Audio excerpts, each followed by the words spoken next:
ನಮಸ್ತೆ ವೀಕ್ಷಕರೇ, ವಿಶ್ವನುಡಿ ವಾಹಿನಿಗೆ ಸ್ವಾಗತ.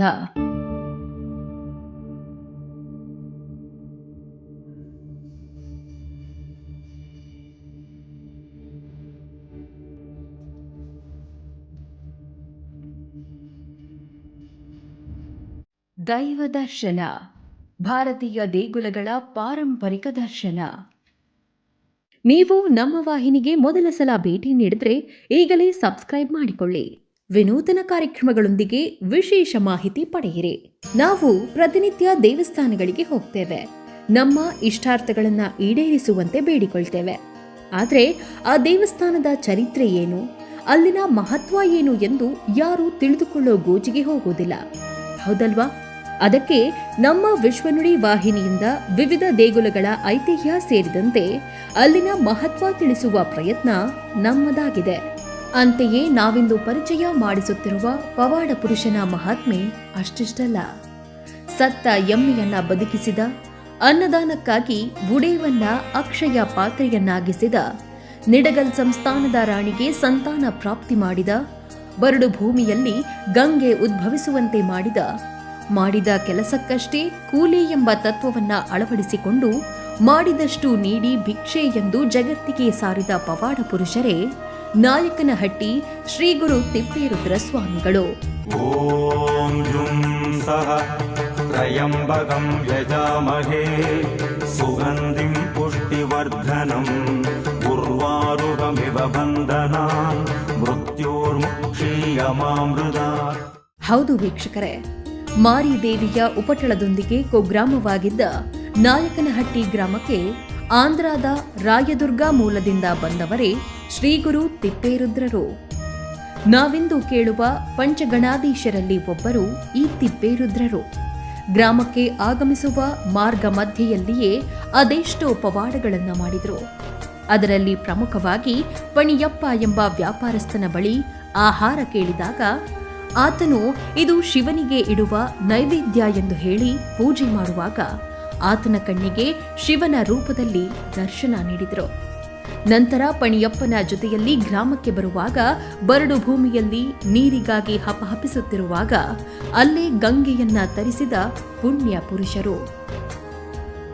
ನಂತರ ಗ್ರಾಮಕ್ಕೆ ಬಂದ ಮೇಲೆ ಗ್ರಾಮದ ಮಾರಿ ದೇವಸ್ಥಾನದಲ್ಲಿ ತಂಗಲು ಜಾಗ ನೀಡುವಂತೆ ಕೋರಿದಾಗ ಮಾರಿ ದೇವಿಯು ಇಲ್ಲಿ ಪುರುಷರು ಇರಲು ಒಪ್ಪುವುದಿಲ್ಲ, ಇದು ಹೆಣ್ಣು ದೇವತೆಯ ಜಾಗ ಎಂದಳು.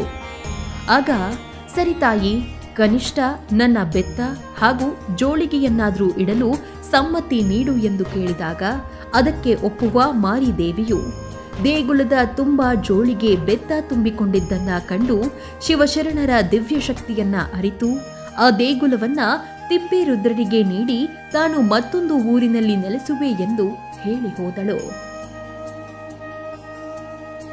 ಅಂದಿನಿಂದ ಗ್ರಾಮದಲ್ಲಿಯೇ ನೆಲೆ ನಿಂತು ಜನರ ಕಷ್ಟಗಳಿಗೆ ಸ್ಪಂದಿಸುವುದರ ಜೊತೆಗೆ ಅನೇಕ ಪವಾಡಗಳನ್ನ ತೋರಿ ಜನರ ಬೇಡಿಕೆಗಳನ್ನ ಈಡೇರಿಸಿ ಊರಿಗೆ ಕೆರೆಯನ್ನ ನಿರ್ಮಿಸಿದರು. ಬೇಡಿದ ವರವನ್ನ ಕರುಣಿಸುವ ಮಹಾತ್ಮ ತಿಪ್ಪೇರುದ್ರ ಸ್ವಾಮಿಗಳು. ಅವರ ಬಗ್ಗೆ ಎಷ್ಟು ಹೇಳಿದ್ರೂ ಕಡಿಮೆಯಾಗುತ್ತದೆ ಎಂದ್ರೂ ತಪ್ಪಾಗೋಲ್ಲ.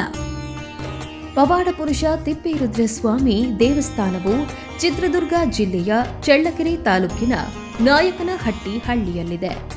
15ನೇ ಶತಮಾನದಲ್ಲಿ ಪವಾಡಗಳನ್ನ ತೋರಿಸಿದ ಪವಾಡ ಪುರುಷ ತಿಪ್ಪೇರುದ್ರ ಸ್ವಾಮಿ. ಈತನು ನೆಲೆಸಿದ ದೇಗುಲಗಳನ್ನ 3 ಮಠಗಳಾಗಿ ವಿಂಗಡಿಸಲಾಗಿದೆ. ಅದರಲ್ಲಿ ನಾವಿಂದು ನೋಡುವ ಒಳಮಠ, ಅದನ್ನು ದರ್ಬಾರ್ ಮಠ ಎಂತಲೂ ಕಮಲದ ಮಂಟಪ ಎಂತಲೂ ಕರೆಯುತ್ತಾರೆ. ಒಳಮಠ ತಿಪ್ಪೇರುದ್ರ ಸ್ವಾಮಿ ವಾಸವಾಗಿದ್ದ ಸ್ಥಳ. ಅಲ್ಲಿಯೇ ಭಕ್ತರಿಗೆ ದರ್ಶನ ನೀಡುತ್ತಿದ್ದರು. ಹಾಗಾಗಿ ಇಲ್ಲಿ ಬಹಳಷ್ಟು ಕಲ್ಲಿನ ಮಂಟಪಗಳನ್ನು ಕಾಣಬಹುದು. ಅಷ್ಟದಿಕ್ಪಾಲಕರ ಮಂಟಪವೂ ಇದ್ದು ಅಲ್ಲಿ ನಿಂತು ಬೇಡಿದ್ರೆ ನಮ್ಮ ಇಷ್ಟಾರ್ಥಗಳು ನೆರವೇರುತ್ತವೆ ಎಂಬುದು ಇಂದಿಗೂ ಭಕ್ತರಲ್ಲಿನ ನಂಬಿಕೆಯಾಗಿದೆ. ಒಳಮಠದಲ್ಲಿ ಪ್ರತಿನಿತ್ಯ ಪೂಜೆ ನಡೆಯುತ್ತದೆ. ಜೊತೆಗೆ ಪ್ರತಿ ಸೋಮವಾರ ವಿಶೇಷ ಪೂಜೆ ನಡೆಯುತ್ತದೆ. ಬೆಳಗ್ಗೆ 8 ಗಂಟೆಯಿಂದಲೇ ರುದ್ರಾಭಿಷೇಕ ನಡೆಯುತ್ತದೆ. ಅಡ್ಡ ಪಲ್ಲಕ್ಕಿ ಉತ್ಸವ, ರುದ್ರಾಭಿಷೇಕ, ಮಂಗಳಾರತಿ, ವಾದ್ಯನಾದ, ನಿತ್ಯ ಪೂಜೆ ನಡೆಯುತ್ತದೆ. ಸೋಮವಾರ ನಡೆಯುವ ಪೂಜೆಯಲ್ಲಿ ಭಾಗವಹಿಸಲು ದೂರದ ಊರುಗಳಿಂದಲೂ ಭಕ್ತರು ಆಗಮಿಸುತ್ತಾರೆ. ವಿಶೇಷವಾಗಿ ಶ್ರೀ ಗುರು ತಿಪ್ಪೇರುದ್ರ ಸ್ವಾಮಿ ನೆಲೆಸಿದಂಥ ಈ ಪುಣ್ಯಕ್ಷೇತ್ರದಲ್ಲಿ ಸುಮಾರು ಕರ್ನಾಟಕ, ತಮಿಳುನಾಡು, ಆಂಧ್ರ ಪ್ರದೇಶಗಳಿಂದ ಚಿತ್ತಾ ನಕ್ಷತ್ರ ಮಾರ್ಚ್ ತಿಂಗಳಲ್ಲಿ ನಡೆಯುವಂಥ ಜಾತ್ರೆ ಸಂದರ್ಭದಲ್ಲಿ ಕಲಿಯುವಷ್ಟು ಇಡೀ ರಾಜ್ಯಾದ್ಯಂತ ಇಡೀ ಒಂದು ರಾಜ್ಯದಲ್ಲೇ ಸುಪ್ರಸಿದ್ಧವಾದಂಥ ರಥೋತ್ಸವ ಇಲ್ಲಿ ನಡೆಯುತ್ತಿದೆ. ಇದು ಶ್ರೀ ಗುರು ತಿಪ್ಪೇರುದ್ರ ಸ್ವಾಮಿ ಮೂಲತಃ ಆಂಧ್ರದಿಂದ ನಾಯಕನಹಟ್ಟಿಗೆ ಬರುವ ಮಾರ್ಗದಲ್ಲಿ ರಾಯದುರ್ಗದಲ್ಲಿ ಪಣಿಯಪ್ಪನವರಿಗೆ ಶ್ರೀ ಗುರು ತಿಪ್ಪೇರುದ್ರ ಸ್ವಾಮಿಗಳು ಅಲ್ಲಿ ಭೇಟಿಯಾಗ್ತಾರೆ. ಅಲ್ಲಿ ಇಲ್ಲಿ ಕೊಂಡ್ಲಳ್ಳಿ ಹತ್ರ ಅಲ್ಲಿ ಕತ್ಲಾದಾಗ ಊಟ ಮಾಡುವಂಥ ಸಂದರ್ಭದಲ್ಲಿ ಊಟ ಮಾಡೋಕ್ಕೆ ಕೂತ್ಕೊಳ್ತಾರೆ. ಅಲ್ಲಿ ನೀರಿನ ಅಭಾವ ಇರೋದರಿಂದ ಅಲ್ಲಿ ಒಂದು ಬೆತ್ತ ಇಟ್ಟಾಗ ಅಲ್ಲಿ ಬಿಳಿ ನೀರು ಚಿಲುಮೆ ಅಂತ ಸೃಷ್ಟಿಯಾಗುತ್ತೆ. ಆ ಬಿಳಿ ನೀರು ಚಿಲುಮೆಯಲ್ಲಿ ಆ ನೀರು ಕುಡಿದು ಅಲ್ಲಿ ಬುತ್ತಿ ಬೀಚ್ಕೊಂಡು ಪಣಿಯಪ್ಪ ಮತ್ತು ಸ್ವಾಮಿಗಳು ಇಲ್ಲಿ ಊಟ ಮಾಡಿ ನಾಯಕನಹಟ್ಟಿ ಮಾರ್ಗವಾಗಿ ಬರುವಾಗ ಕತ್ಲಾದ ಸಮಯದಲ್ಲಿ ಕೊಬ್ಬರಿ ಬೆಳಕಿನಿಂದ ನಾಯಕನಹಟ್ಟಿಗೆ ಬರ್ತಾರೆ. ತಿಪ್ಪೇರುದ್ರ ಸ್ವಾಮಿಗಳು ಜೀವಂತ ಸಮಾಧಿಯಾದ ಸ್ಥಳವೇ ಹೊರಮಠ. ಇದು ಸ್ವಾಮಿಯು ಯೋಗ ನಿದ್ರೆಯಲ್ಲಿರುವ ಮಠ. ಇಲ್ಲಿ ತಿಪ್ಪೇರುದ್ರ ಸ್ವಾಮಿಯ ಗದ್ದುಗೆ ಇದೆ. ಈ ಮಠದ ನಿರ್ಮಾಣ ಶೈಲಿ ವಿಭಿನ್ನವಾಗಿದ್ದು ಮುಸ್ಲಿಂ ಸಮುದಾಯದವರ ಗುಮ್ಮಟವನ್ನ ಹೊಂದಿದೆ. ಇದಕ್ಕೆ ಪ್ರಮುಖ ಕಾರಣವೂ ಇದೆ. ಒಮ್ಮೆ ಹೈದರಾಲಿಯು ಚಿತ್ರದುರ್ಗ ಕೋಟೆಗೆ ಮುತ್ತಿಗೆ ಹಾಕಲು ಬಂದಾಗ ನಾಯಕನಹಟ್ಟಿಯಲ್ಲಿನ ಕೆರೆಯಲ್ಲಿ ನೀರು ಇರೋದನ್ನ ಕಂಡು ಅಶ್ವದಳಕ್ಕೆ, ಸೈನಿಕರಿಗೆ ದಾಹ ನೀಗಿಸಿಕೊಳ್ಳಬಹುದು ಎಂದು ಆಲೋಚಿಸಿ ಅಲ್ಲಿಯೇ ತಂಗುತ್ತಾನೆ. ಆಗ ನಿದ್ರೆಯಲ್ಲಿದ್ದ ಹೈದರಾಲಿಗೆ ಕನಸಿನಲ್ಲಿ ಕಂಡ ತಿಪ್ಪೇರುದ್ರರು, ನಿನಗೆ ಪುತ್ರರಿಲ್ಲ ಎಂದು ಚಿಂತಿಸಬೇಡ, ನಿನಗೆ ಪುತ್ರ ಸಂತಾನ ಭಾಗ್ಯ ದೊರೆಯಲಿದೆ ಎಂದು ಆಶೀರ್ವದಿಸಿದರಂತೆ. ಅದರಂತೆಯೇ ಹೈದರಾಲಿಗೆ ವಂಶೋದ್ಧಾರಕ ಜನಿಸಿದೊಡೆ ಆತನಿಗೆ ತಿಪ್ಪೇರುದ್ರನ ಹೆಸರಿನೊಂದಿಗೆ ಟಿಪ್ಪು ಸಾಬ್ ಎಂದು ನಾಮಕರಣ ಮಾಡುತ್ತಾನೆ. ನಂತರದ ದಿನಗಳಲ್ಲಿ ಟಿಪ್ಪು ಸುಲ್ತಾನ್ ಎಂಬ ಹೆಸರು ಬಂದಿತು ಎಂಬುದಾಗಿ ಇಲ್ಲಿನ ಇತಿಹಾಸ.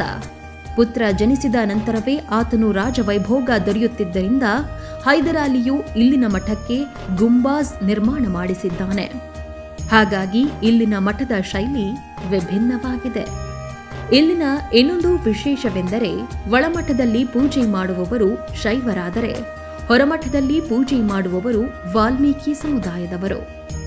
ಇಲ್ಲಿಗೆ ಬರುವ ಭಕ್ತರಲ್ಲಿಯೂ ಯಾವುದೇ ಭೇದ ಭಾವಗಳಿಲ್ಲದೆ ಮುಕ್ತವಾಗಿ ಸ್ವಾಮಿಯ ದರ್ಶನ ಪಡೆಯಬಹುದಾಗಿದೆ. ಹೈದರಾಲಿಯು ಹೀಗೆ ರಾಜ್ಯ ಪ್ರದರ್ಶನಕ್ಕೆ ಒಂದು ಸರಿ ಬಂದಾಗ ಇಲ್ಲಿ ಹೈದರಾಲಿಗೆ ಮಕ್ಕಳಿದ್ದಿದ್ದಿಲ್ಲ.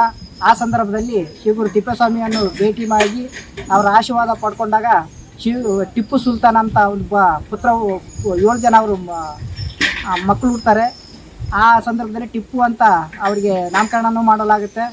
ಅದೇ ರೀತಿಯಾಗಿ ಈ ಶ್ರೀ ಗುರು ತಿಪ್ಪೇರುದ್ರ ಸ್ವಾಮಿಯ ಮಠ ಈ ಮುಸ್ಲಿಮ್ಸರ ಒಂದು ದುಂಡಾಕಾರನೆಯ ಒಂದು ಅದೇ ರೀತಿಯಲ್ಲಿ ಇರ್ತದೆ. ಆದ್ದರಿಂದ ಅದು ಮುಸ್ಲಿಮು ಹಾಗೂ ಹಿಂದೂ ಮುಸ್ಲಿಮು ಇಲ್ಲಿ ಅವಿನಾಭಾವ ಸಂಬಂಧದಿಂದ ಒಂದು ಐಕ್ಯತೆಯಿಂದ ಪ್ರತಿ ವರ್ಷದಂತೆ ನಾವು ಪ್ರತಿ ವರ್ಷ ಹೇಗೆ ಒಂದೊತ್ತು ಇದ್ದು ದೇವಸ್ಥಾನದಲ್ಲಿ ಬಂದು ತೇರನ್ನು ಎಳಿತೀವೋ ಅದೇ ರೀತಿಯಾಗಿ ಮುಸ್ಲಿಮ್ಸ್ ಕೂಡ ಇಲ್ಲಿ ಒಂದೊತ್ತಿರ್ತಾರೆ. ನಮ್ಮ ಜಾತ್ರೆ ಸಮಯದ ಸಂದರ್ಭದಲ್ಲಿ ಅವರು ಭಾಗಿಯಾಗಿ ಅವರ ಮನೆಯ ಮುಸ್ಲಿಂ ಹಬ್ಬವನ್ನು ಹೇಗೆ ವಿಜೃಂಭಣೆಯಿಂದ ಆಚರಿಸ್ತಾರೋ ಅದೇ ರೀತಿಯಾಗಿ ನಮ್ಮ ಜಾತ್ರಾ ಸಮಯದಲ್ಲಿ ಅವರು ಎಲ್ಲರೂ ಸೇರಿ ನಾವು ಒಗ್ಗಟ್ಟಾಗಿ ಅವರು ಒಂದತ್ತಿರ್ತಾರೆ, ನಾವು ಒಂದತ್ತಿರ್ತೀವಿ. ಅದೇ ರೀತಿಯಾಗಿ ನಾವು ಮಾಡಿ ಆ ತೇರನ್ನು ಎಳಿತೀವಿ.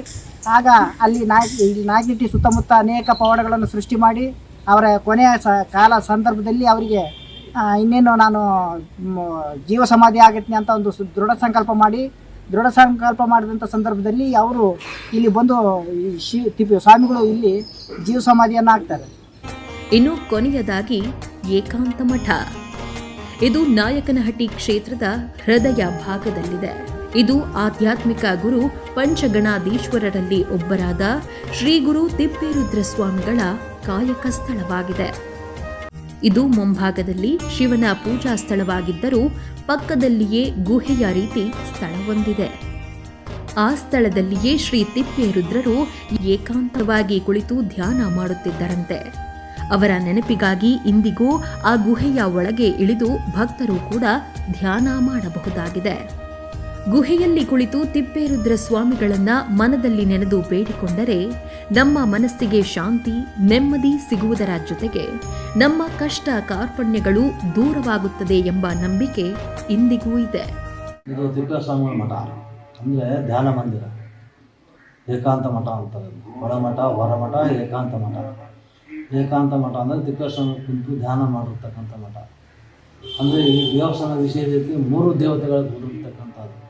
ಇದು ದಕ್ಷಿಣ ರಾಮೇಶ್ವರ ಅಂತೇಳಿ, ಹಿಂದೆ ಗೂಡಲಿದೆ ಕಾಶಿ ರಾಮೇಶ್ವರ ಅಂತೇಳಿ.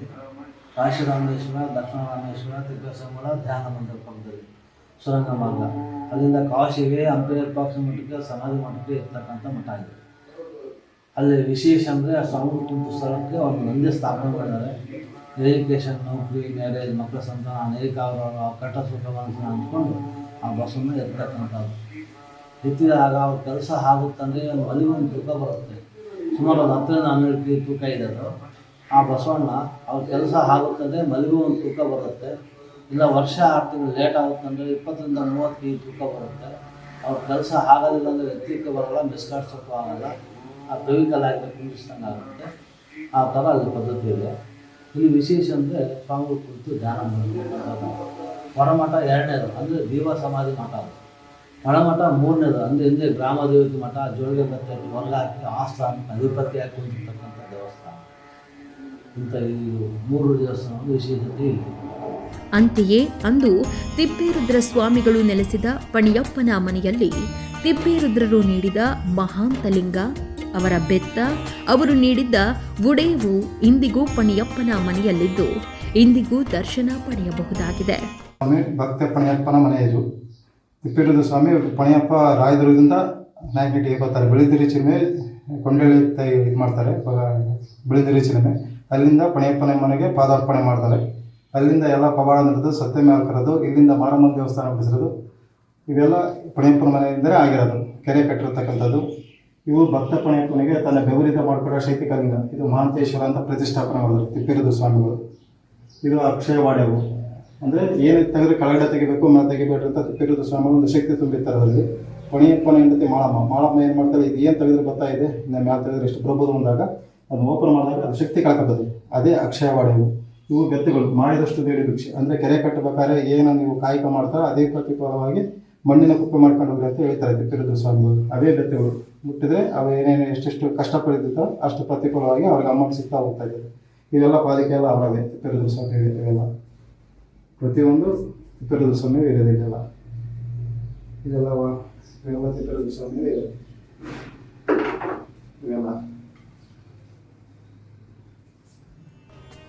ನೋಡಿದ್ರಲ್ಲ ವೀಕ್ಷಕರೇ, ನಾಯಕನಹಟ್ಟಿಯಲ್ಲಿ ನೆಲೆ ನಿಂತು ಅನೇಕ ಪವಾಡಗಳನ್ನು ತೋರಿದ ತಿಪ್ಪೇರುದ್ರ ಸ್ವಾಮಿಗಳು ಜೀವೈಕ್ಯರಾದರೂ ಇಂದಿಗೂ ತಮ್ಮ ಪವಾಡಗಳನ್ನು ತೋರುತ್ತಿದ್ದಾರೆ ಎಂಬುದಕ್ಕೆ ಅನೇಕ ನಿದರ್ಶನಗಳಿದ್ದು, ಒಮ್ಮೆಯಾದರೂ ಭೇಟಿ ನೀಡಿ ಸ್ವಾಮಿಯ ದರ್ಶನ ಪಡೆದು ಪುನೀತರಾಗಿ.